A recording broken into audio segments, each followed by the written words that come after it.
مساء الفل يا ابو الصحاب.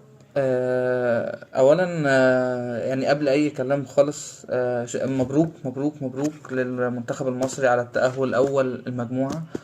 وزي ما قلت لكم في الحلقة، انا متوقع ان طالما المنتخب كسب جنوب افريقيا، ايا كان الطريقة اللي كسبنا بيها، آه، ان شاء الله مصر في النهائي. خدها مني، مصر في نهائي افريقيا 2025 ان شاء الله. ده اولا. الماتش طبعا احنا شفنا تفاصيله وشفنا احداثه وشفنا ضربة الجزاء. في ناس اتكلمت ممكن تتحسب ضربة جزاء، لا ما تستاهلش.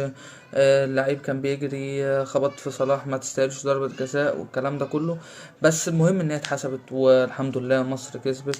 الشوط التاني طبعا، محمد هاني نهاية الشوط الاول خد كارت احمر، وده اثر علينا جدا جدا. طبعا الشوط التاني بقينا تقريبا 45 دقيقه بتوع الشوط التاني بالاضافي بكل حاجه احنا واقفين بندافع، ما بنعملش اي حاجه غير ان احنا راصين اللعيبه على ال 18 وبندافع بس.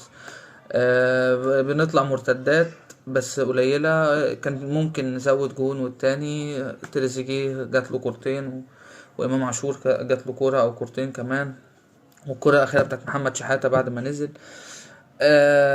يعني مبروك كل حاجة، بس يا جماعة أنا عندي تعليق بس، أو يعني أنا بصراحة أنا عن نفسي أنا مكنتش مبسوط. مش عاجبني إن إحنا واقفين قدام ال 18، إحنا بنعملش حاجة. عايز تخفف الحمل على المدافعين، انت المفروض انت مضغوط، وانت مش فرقه صغيره. انا عايز مصر فرقه قويه، ومصر فيها لعيبه قويه جدا.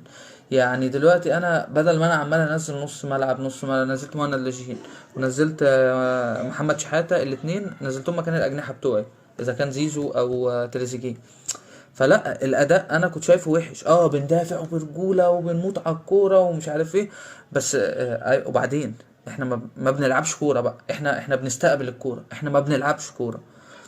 احنا حتى الشوط الاول كنا بنلعب اللي هي الثرو لوب ده بس.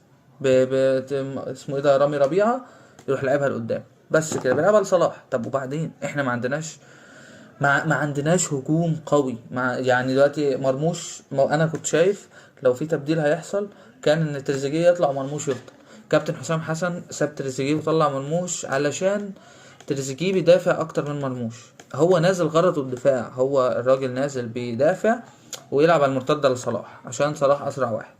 طيب طلعت صلاح، لما جيت تطلع صلاح، اولا توقيت طلوع صلاح غلط غلط 100%. انت دلوقتي الدنيا مضغوطة وضربة جزاء، استنى نشوف ضربة الجزاء. صلاح هو الوحيد اللي واقف مع الحكم، حتى هو مش الراجل مش عايز يطلع.